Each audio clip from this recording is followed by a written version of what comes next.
उद्याच्या पदावल्यामध्ये आणि त्यांच्या सुद्धा जी धोका आहे असं आपण आपल्याला जे आपण करावं लागेल शासन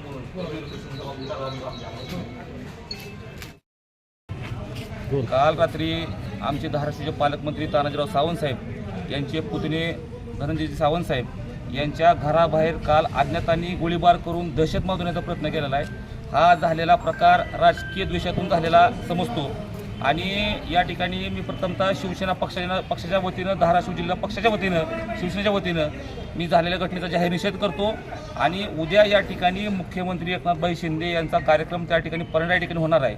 आणि तो कार्यक्रम होऊ नये असा सुद्धा विरोधकांकडून केलेला डाव असावा अशी एक शंका या ठिकाणी उपस्थित सर्व पदाधिकाऱ्यांच्या माध्यमातून होत आहे। या ठिकाणी पोलीस अधीक्षक साहेब आणि जिल्हाधिकारी साहेबांना निवेदन देऊन त्यांच्यावर जो कोणी ह्या घटना केली आहे, जो कोणी असा एक गुंडागर्दी करायचा किंवा दहशत माजवण्याचा प्रयत्न केलेला आहे त्यांना तात्काळ त्यांना अटक करावी, त्यांच्यावर कारवाई करावी आणि झालेल्या घटनेचा संबंध शिवसेना धाराशिव जिल्ह्याच्या वतीनं मी जाहीर निषेध करतो।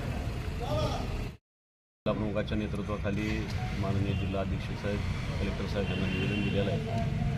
आणि उद्या जो मुख्यमंत्र्यांचा दौरा आहे त्या अनुषंगानं जिल्हा प्रमुखांनी सांगितल्याप्रमाणे एक दहशतीचं वातावरण निर्माण करून ह्या कार्यक्रमाला गालबोट लावण्याचा जो प्रयत्न विरोधक करतायत त्याचा वेळच शासनाने बंदोबस्त करावा अशा प्रकारचं निवेदन आम्ही त्यांना दिलेलं आहे। कायदा सुव्यवस्था शेवटी सरकारच्या हातात आहे,